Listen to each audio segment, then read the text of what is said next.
morning, everyone. Congratulations for being here. I know, by this time of the Davos week, it's we probably had some late nights somewhere. So thank you for the motivation. We have this panel on decarbonization. My name is Christian Situ.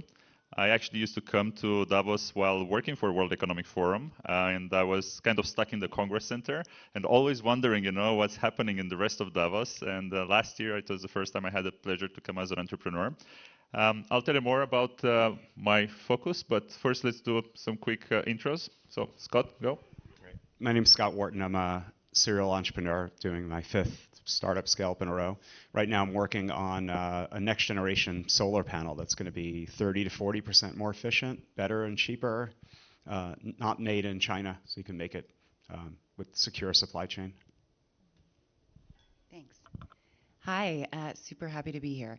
My name is Sarah Antor. I'm based in Munich, and I am raising a first-time fund, 200 million Series B fund, to invest in global supply chain technologies.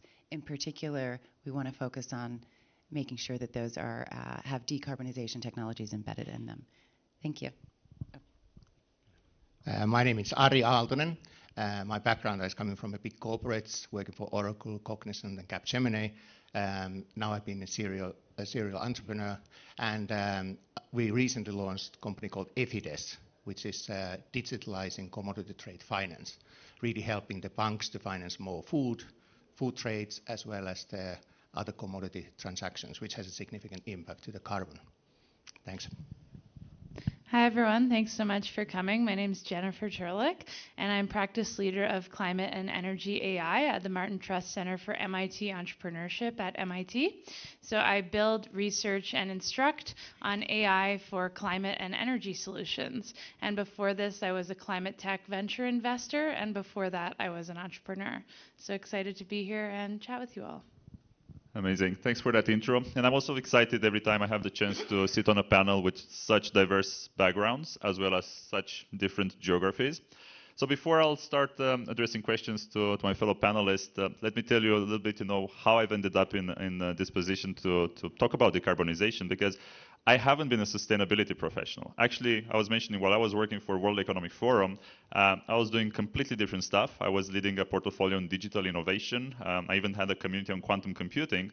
But at the time, my only exposure to climate change, to sustainability, to decarbonization was through the mainstream media. I was, scrolling through the headlines. But obviously, WEF has always focused quite a lot on climate change, and I had many colleagues at the time doing very deep work in climate change, climate adaptation. So being exposed to all those facts, I was like troubled. I was like, okay, I started looking at the big equation, right? We put 38 billion tons of CO2 per year in the atmosphere. And the many unknowns of this equation didn't sound promising at all.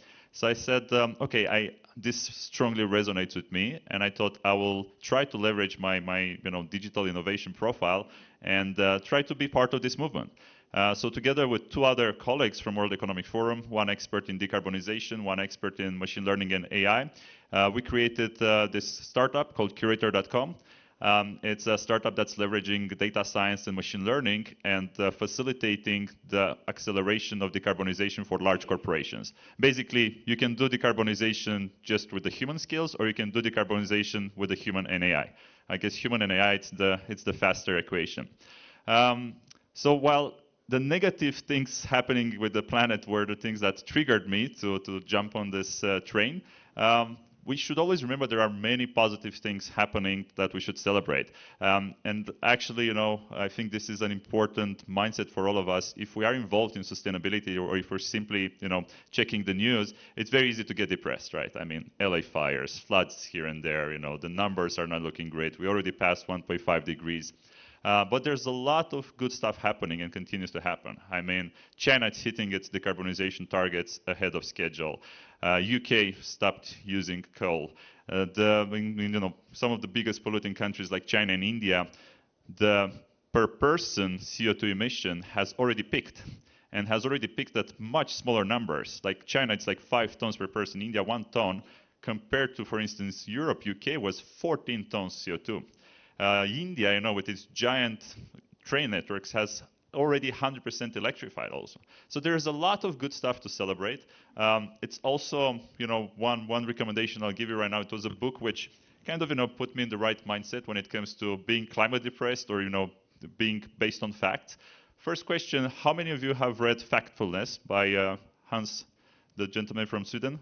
Factfulness? No? Okay, add it to your list. It's basically, he takes the facts about the world and to make sure, that we don't judge the planet based on headlines, but we judge it based on facts. And do you know Our World in Data? You came across, yeah? So there is this lady who works there, and she wrote a book inspired by Factfulness, but she's focusing on facts from climate change. She was actually a climate environment scientist, quite depressed, and then she started looking at the facts and realized, you know what? There's a lot of good stuff going on. So if there's one thing, I would like you to leave it with, it's definitely try to follow the facts. There's a lot of stuff going on. But let me start with Jennifer, because Jennifer, you have a kind of a holistic view into this. Can you give us, from your point of view, MIT-based, you're also involved in a lot of projects. It's not just academic research, right? So you're also helping bring to market solutions. What's your evaluation of the current status quo of the decarbonization? So I think my evaluation of the current status quo is trying to be optimistic. I would say that I went to COP29 this year, and while it was clear to me that individual countries have made a big difference in terms of reducing their emissions, as a society, we unfortunately have a hockey stick curve. I'm a Canadian, so I like to use hockey analogies. We have a hockey stick curve of the worst kind in terms of emissions, where they just continue to increase in an unabated manner. So we need to do everything we can from a technological innovation standpoint, a policy standpoint, investment standpoint, and so much more in order to get us back on a path towards our climate goals. Do you have a point of view on the technologies that are enabling most of decarbonization today?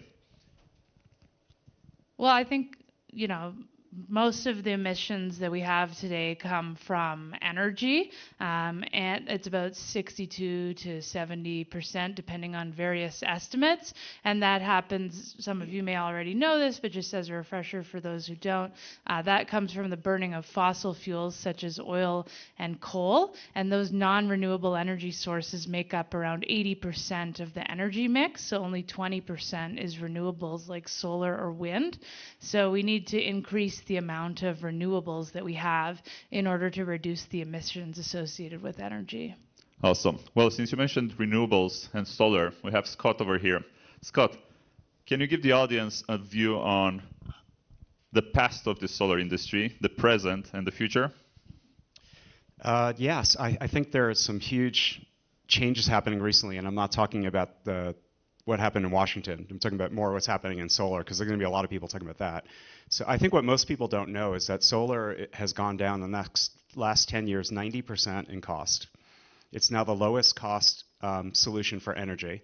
And I double checked this morning just to look it up. So in the US in 2024, the latest statistics, 80% of all new energy came from solar and batteries. So about 60% was solar, 20% batteries, and another 13% for wind.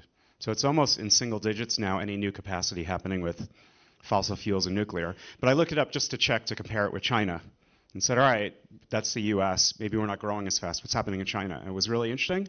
It's the same numbers. 60% solar, 20% batteries, about 15% wind, almost no new coal. What's fascinating about that is that the US deployed about 40 gigawatts of solar, but China deployed 300 gigawatts in 1 year. In fact, China deployed more. Two things about China. They deployed more solar last year in 2024 than the United States did in the last 68 years since solar's been around. And in terms of decarbonization, they had set a goal which we were all, I think, frustrated about, saying in 2030 they would start to decline. They're actually declining this year. And the reason why they're declining is solar and batteries primarily. So I think while things are shitty and there's a political backlash that we know about, I think the fundamental facts and economics are kind of on the side of decarbonization. Now, I think the discussion we should have is how do we go faster? Because clearly not fast enough.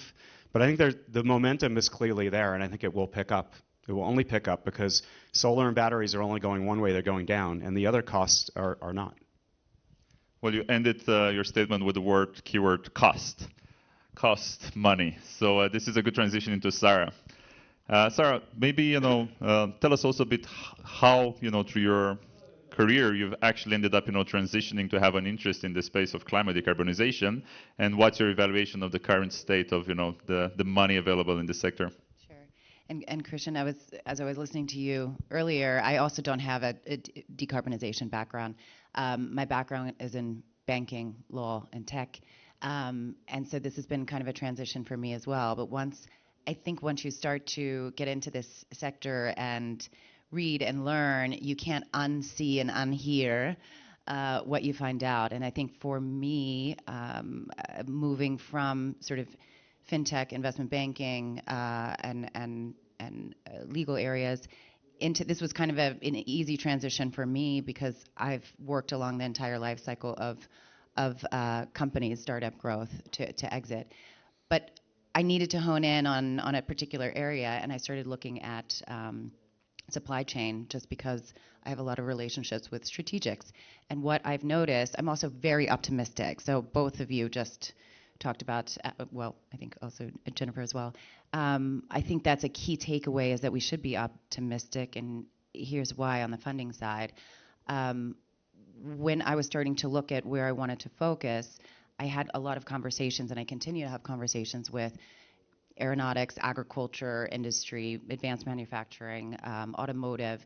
And what is true is that they have cut back either completely or almost completely with their R&D facilities sort of in-house on decarbonization technologies as well as supply chain technologies. And post-COVID, as we all know, these supply chains broke down, and the geopolitical pressures are, of course, not making it better, even 3-4 years post-pandemic.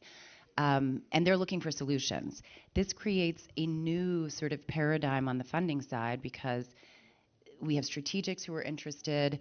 They're getting into conversations right here in Davos with private equity funds who say, okay, we're interested, but this is a little bit too risky for us.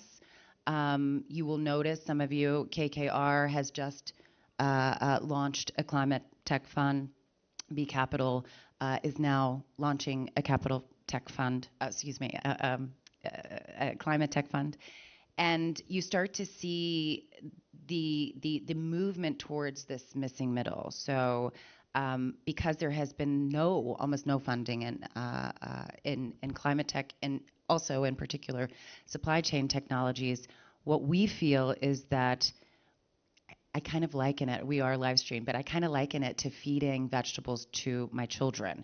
I'm covering up the broccoli, with cheese or with ketchup.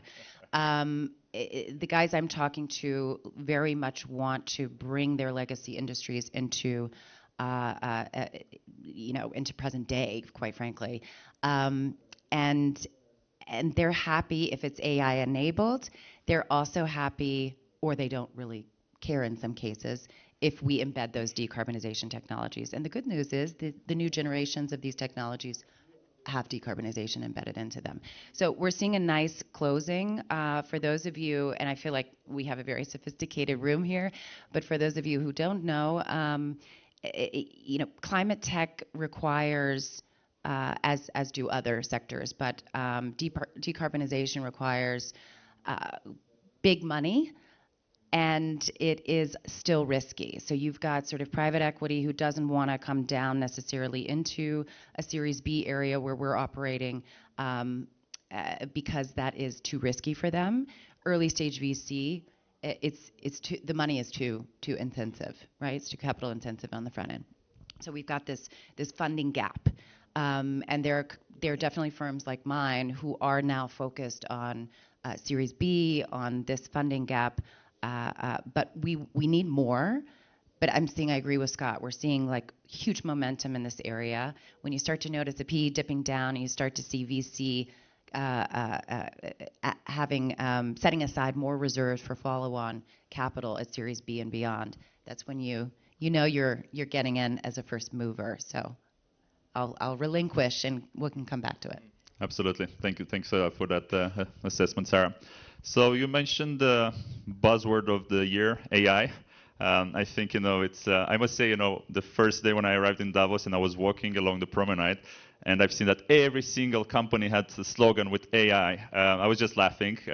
It's the hype of the time. It's overhyped. Of course, it's also highly transformative.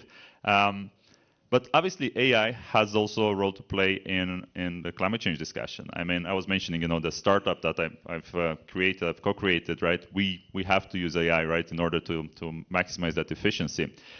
So I'm mentioning this, Ari, because on one hand, we're talking about facts. So obviously, we need to measure properly everything that's happening around decarbonization. You need proper data analytics capabilities.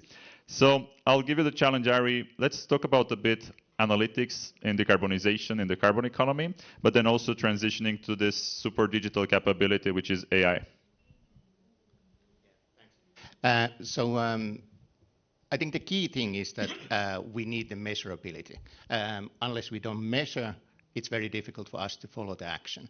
And I think in decarbonization, one of the key challenges is that there is very little data that can be used. There's no proper way of detecting it, collecting it, and then consolidating that to get this kind of bigger picture of the view. And of course, this is now changing this year. We start getting more data from the satellites and basically being able to cook it to this kind of big picture, what, for example, banks are using now for the assessing what price they should put in a credit for individual commodity finance transaction. Because I come from very much in a supply chain perspective, global supply chain for raw material side, this has a very, very big impact. So today, because there's no proper measurement, there's this kind of penalty kind of cloud on top of the banks. For example, the coal transactions, they just don't get financed. We still need the coal. We have lots of coal power plants. Some of them we have been able to convert into the gas. But then if we do that, then we are again depending on the geopolitical impact, like a Russian gas. So we have to see this big picture, and the banks also need to see the big picture, how it actually interrelates. And a regulator is requiring them to price the credit, deciding which transactions they are financing. But they really don't have a tool. They don't have a way to assess which ones to pick, which ones not to, and what price they should put into the place. And I think AI can play a big role here. So not just to basically build a model to say that, okay, this is the data what we require, but then start consolidating it, packaging it, providing the visualization, and also providing the red flags for any kind of issues that the banks would need to be aware of. And then that will help to process more transactions through. And I think this will impact not just for the coal trading, but it also impacts to the food trading. So it has a multiple impacts to the different perspective. Awesome. Well, I'm looking at Jennifer. Jennifer, you're the only one here with the word AI in your title. So maybe you tell us exactly how are things, when you're looking from your perspective, because you have the academic profile, but you also work with lots of startups out of MIT who are leveraging this capability and trying to apply it to the sustainability space. Sure, I'm happy to chat about this. So I'm going to chat about some of the challenges I see and then some of the opportunities. So in terms of challenges in AI for climate, first of all, as many of you probably know, AI uses a lot of energy. Currently 1 to 2% of worldwide energy, but projected to grow to up to 30%, which is extremely substantial. And unfortunately, the large corporations like Google, Microsoft, Amazon, and so forth have all said, hey, we're no longer on track to meet our net zero goals, and the reason is AI. So there's obviously some substantial issues with leveraging AI for climate. Another one being a ton of CO2 emitted today is not the same as a ton of CO2 emitted later, because the ton that's emitted today has implications over the next number of years. And so I think there's a lot of chat, myself included, about AI's potential for doing things to reduce climate change, but we're kind of on this teetering point where we're emitting to try and achieve that, but what if it doesn't achieve what we want it to? So I'm sort of trying to think through this kind of equation of what AI's potential beneficial climate impact could be. If anyone's seen any work on this before, I'd love to check it out. Okay, so that's around the challenges, and there's a lot of others that I didn't cover, but those are some of the top ones. Now let's talk about the opportunities. So I think AI has been an amazing resource for some of our top climate issues. Just to give an example, the wildfires in LA, Google, or now Alphabet, used AI and machine learning to review drone footage to see where rescuers needed to go for wildfires, and they were able to identify that within minutes and seconds, whereas before they wouldn't have been able to come close to that. So they were able to identify, okay, here's the hospitals we need to go to, here's the schools, and send out rescue teams. That's a great example, in my opinion, of AI for adaptation purposes. It can also be helpful for mitigation. For example, in energy, peak shaving or load shifting, where imagine 10 EVs all come home at 6 p.m. They all plug in at the same time.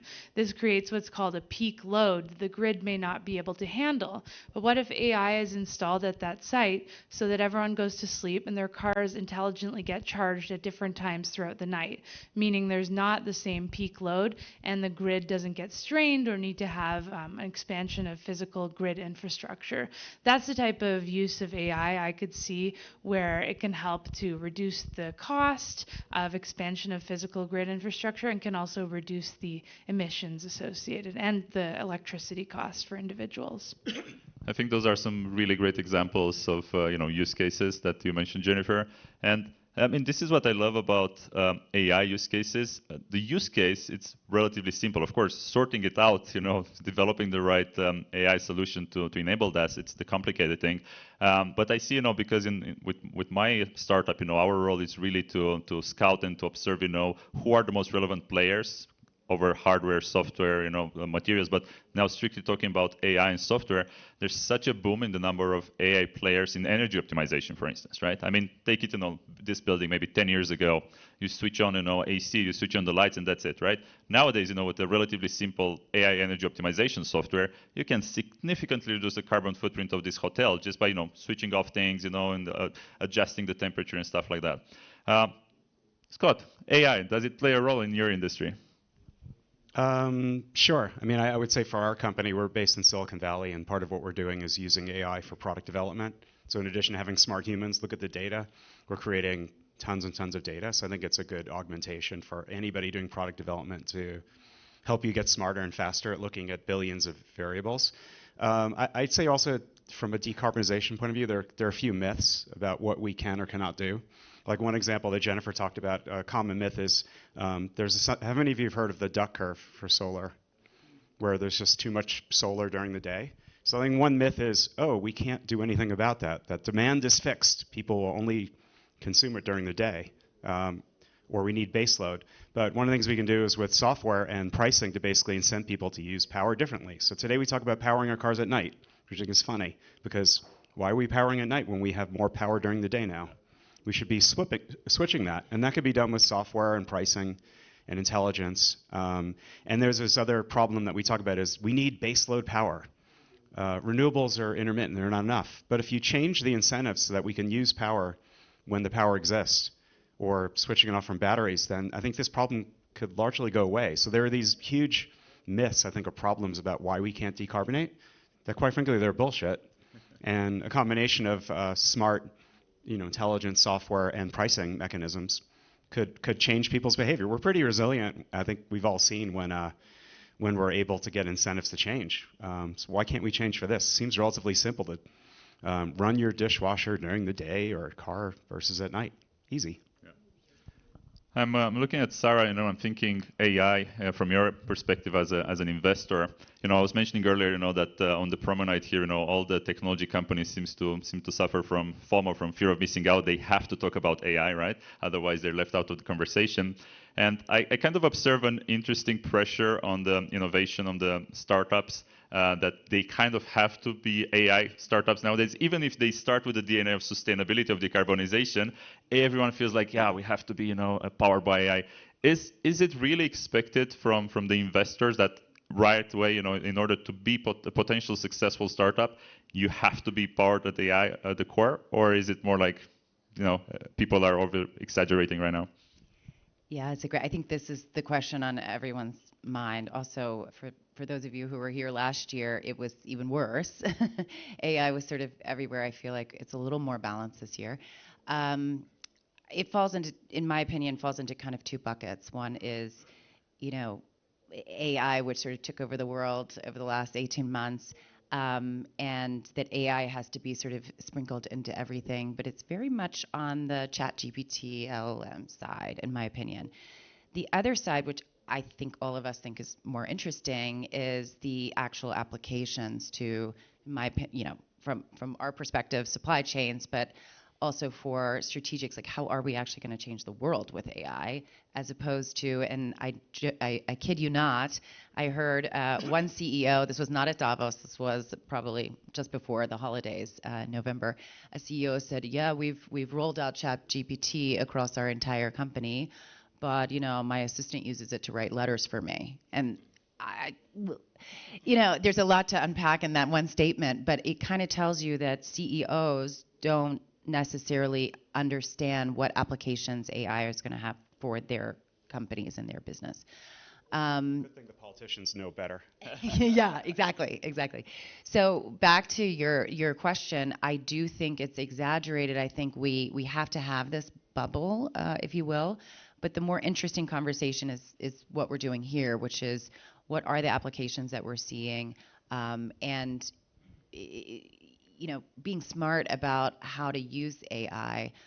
But again, back to a point I made earlier, there's a gap here in knowledge and myths and understanding factually what's possible.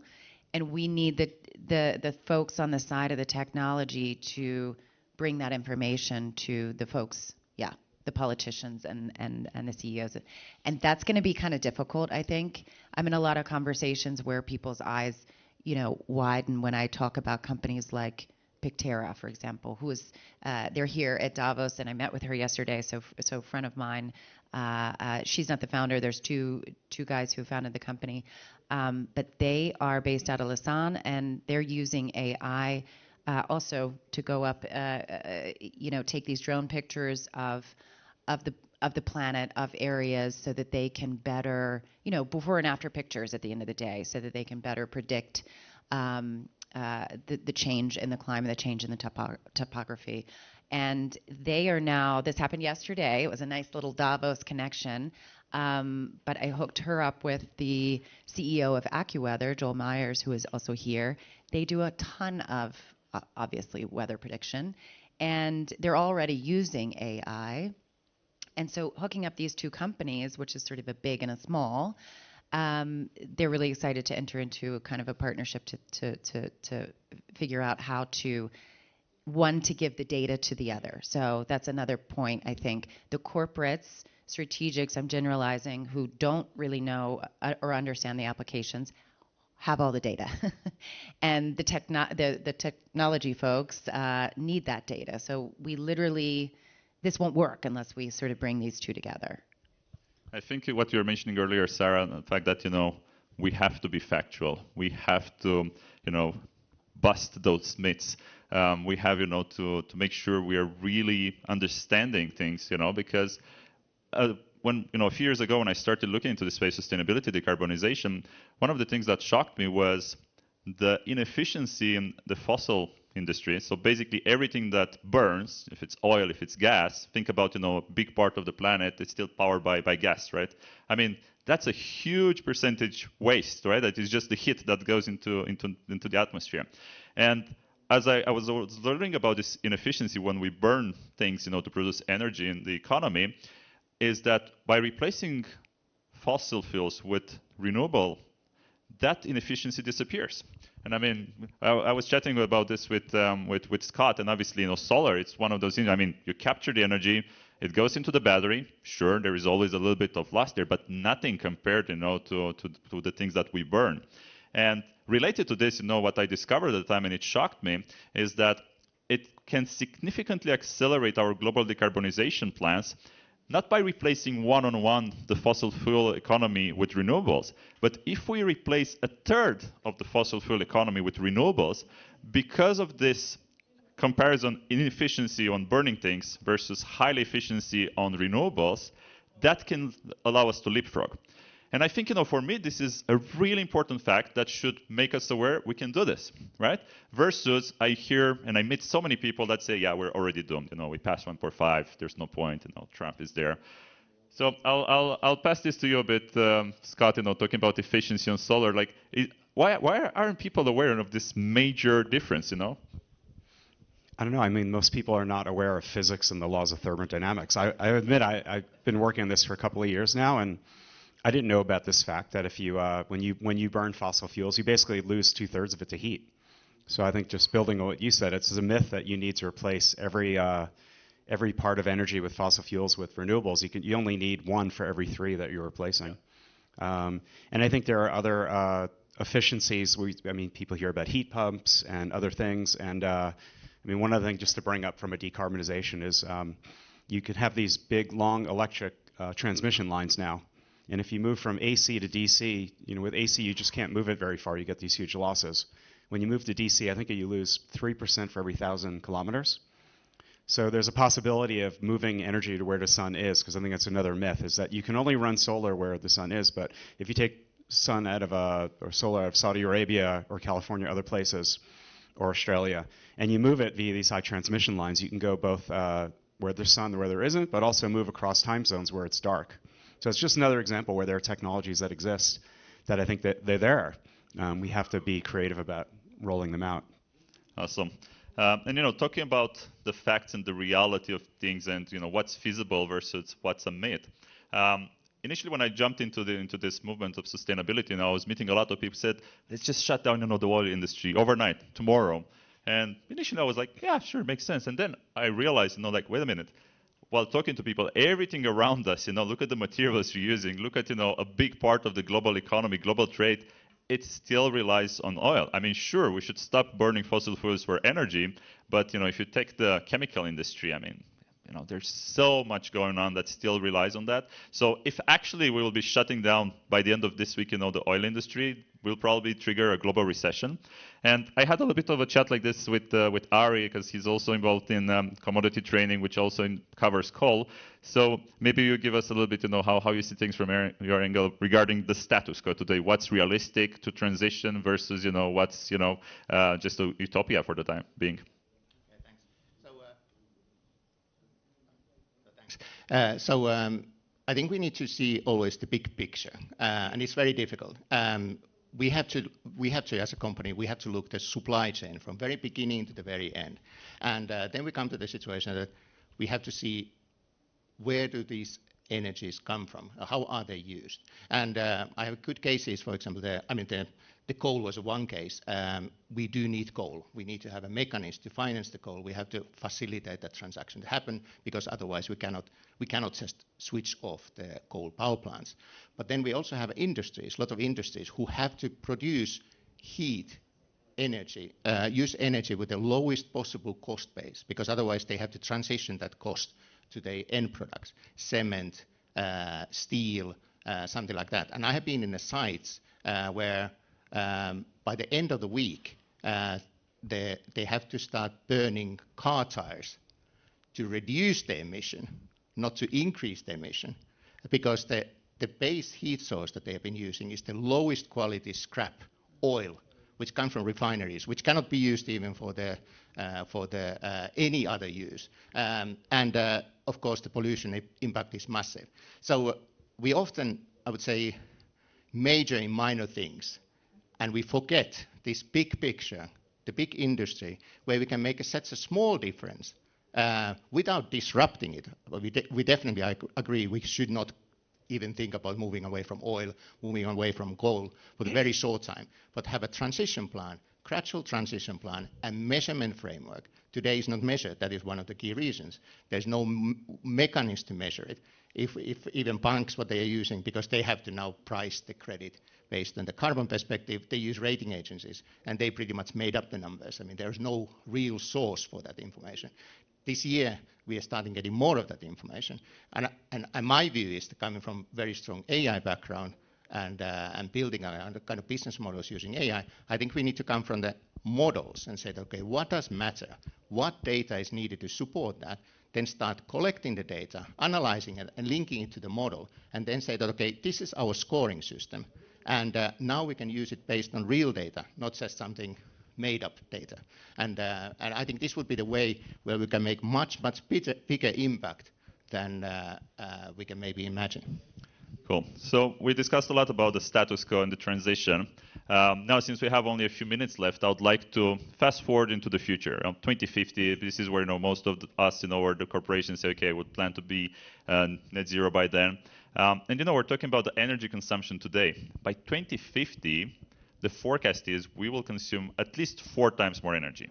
And I don't even think that calculation, that forecast of 4x considers the boom in AI and how much more energy will that consume. And then I'm thinking, how do we get to producing more energy, producing more renewable energy? And one of the things that Jennifer reminded me is, and it shocked me when I learned about this a few years ago, is everyone talks like we need to build more renewables. We need to build more renewables. And then a lot of the renewables that are built, it takes years until they're coupled to the grid. I don't know, Jennifer, if you have a point of view on this, or maybe if you think there's a solution. But to me, this is like crazy, right? Because it's like, how come that we create huge plants of solar? How come we create new offshore winds, and then it takes years until we connect them to the grid? Like that bottleneck is just insane. I think it's spot on what you just said. So in the US, it takes 2 to 8 years to add a renewable such as wind or solar to the grid. Just think about that, 2 to 8 years. Climate change is the most urgent issue of our time, and renewables is a major way to help us reduce climate change, but we have to face that long waiting period. Now, that comes from a variety of different reasons, that bottleneck, but I do think the electrical grid is a huge bottleneck in our journey to decarbonize, because with increasing energy demand and increasing demand for adding renewables, we need to be able to add more physical grid infrastructure or adjust our loads, our electrical loads and demand for them, such that we don't need to do that physical grid infrastructure expansion as much. And through things like peak shaving and load shifting, I do think that's an interesting possibility, because expanding the physical grid in such a substantial manner that's currently projected to be required, which in the US would be doubling the grid within the next decade or so, if we can avoid that by peak shaving or load shifting, then that'll help us reach our climate goals faster. It won't be as expensive. And there's actually a huge amount of excess capacity in the grid in the US that's unused, so we could avoid that. And I've been encouraged by some of the entrepreneurship I've seen at MIT and other schools. So just a little bit of context on what we're seeing. I helped run the Climate and Energy Ventures class at MIT, which has had about 60 spin-out companies with over $5 billion raised.